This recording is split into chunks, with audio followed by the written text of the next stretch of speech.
pagi. Perkenalkan, nama saya Andi Lawek Saudi Simbolon. Saya di sini ingin mempresentasikan kuis 1 sistem kendali digital. Soal pertama, apa yang Anda ketahui mengenai sistem kendali digital? Jadi sistem kendali digital adalah suatu pengontrol sistem yang mengontrol sistem secara berkala atau diskrit. Disebut diskrit karena sinyal keluaran hasil sistem kendali digital berupa sinyal digital.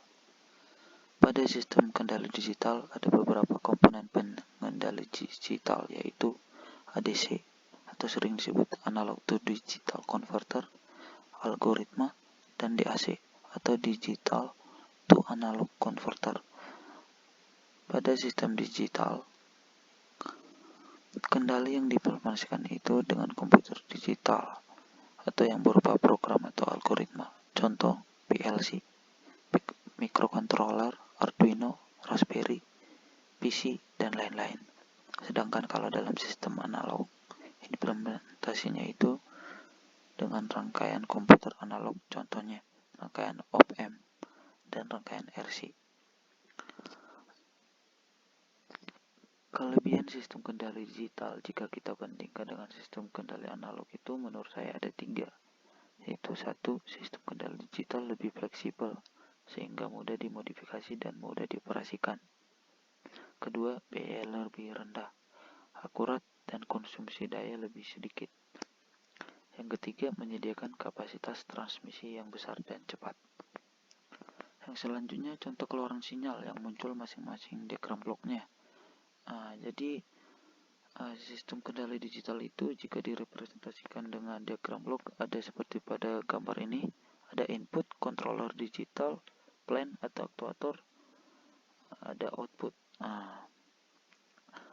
Controller digital itu pada umumnya itu seperti yang saya sudah jelaskan, itu ada ADC, controller, dan DAC. Controller ini biasanya algoritma. Jika kita masukkan ke codingan seperti bahasa C ataupun ladder diagram dan yang lainnya. Alasan mengapa perlu mengetahui analisa pada sistem diskrit? Menurut saya, mengetahui analisa pada sistem diskrit adalah salah satu cara agar dapat mengetahui gambaran kasar keluaran dari suatu sistem. Sistem diskrit itu dapat dinyatakan dalam beberapa representasi sebagai berikut, yaitu persamaan beda atau sering disebut difference equation. Yang kedua, fungsi alih dalam domain Z. Yang ketiga, persamaan keadaan atau state space. Selanjutnya, beberapa cara untuk implementasi sistem diskrit. Ada yang cara langsung, cara serial, cara paralel. Cara paralel ini caranya dengan menentukan nilai gain forward G dan gain feedback H.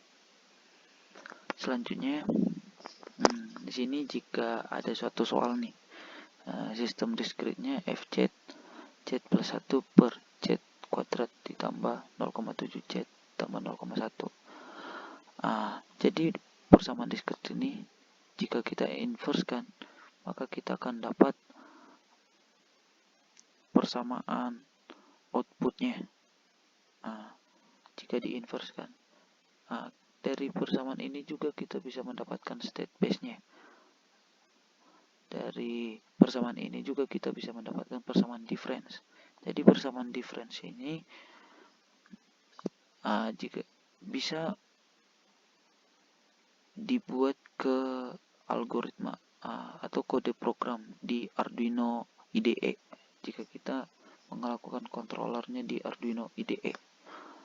Oke, yang selanjutnya atau yang ketiga, jelaskan cara kerja salah satu ADC dan DAC yang Anda ketahui.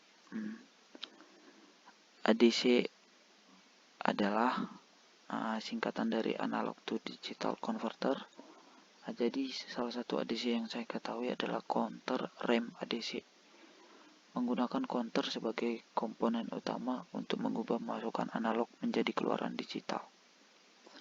ADC ini akan mencacah mulai dari 0 sampai nilai yang setara dengan masukan analog.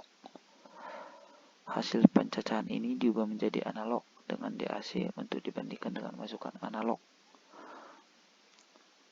Pencacahan yang dilakukan oleh counter akan berhenti jika nilai pencacahan lebih besar dari masukan analog. Nilai hasil pencacahan yang terakhir ini merupakan hasil konversi yang merupakan nilai setara masukan analog. Oke, selanjutnya jadi ada blok diagram counter ADC seperti pada layar.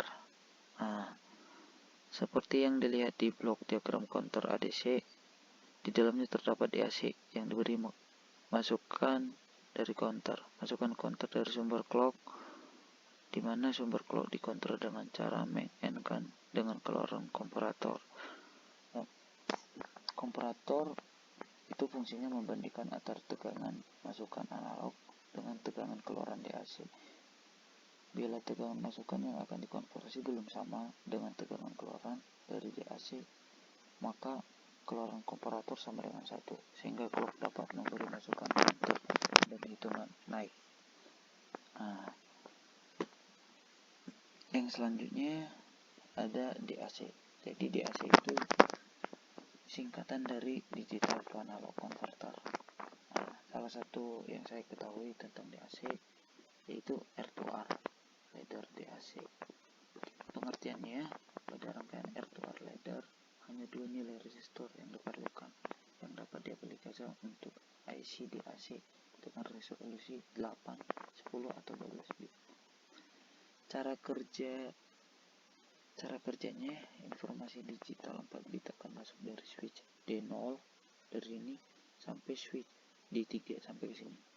Switch ini mempunyai keadaan 1, atau jika 1 itu bisa itu merepresentasikan 5 volt atau 0 dengan representasi 0 volt. Dengan pengaturan switch akan mengakibatkan perubahan tegangan yang memberikan kepengaruhan jumlah inverting sesuai dengan nilai ekuivalen binarnya. Ini merupakan rangkaian dasar R2R. Selanjutnya, error kuantisasi pada sistem kendali digital. Adanya error kuantisasi karena ada selisih antara nilai kuantisasi dengan nilai sebenarnya. Untuk mengurangi error kuantisasi, step size harus ditingkatkan dengan cara memperbanyak level kuantisasi yang bergantung pada jumlah bit representasinya. Semakin besar bit representasi yang digunakan, maka semakin banyak juga level kuantisasi, sehingga error kuantisasi semakin kecil. Sebelumnya saya ingin balik ke slide yang ini, alasan mengapa perlu mengetahui analisa pada sistem diskrit. Nah, jadi di sini ada sedikit yang saya ingin perdalam, yaitu sistem diskrit dapat dinyatakan dalam beberapa representasi sebagai berikut. Kita masuk yang pertama, persamaan beda. Jadi persamaan beda ini merupakan persamaan yang didapat dari proses pengubahan transformasi Z menjadi persamaan beda. Ini dia persamaan beda. Sini. Dari persamaan beda ini, selanjutnya dapat dibuat implementasinya ke controller melalui kode program. Jadi dari kode program ini akan dilanjutkan oleh Arduino IDE. Jadi Arduino IDE membutuhkan ini.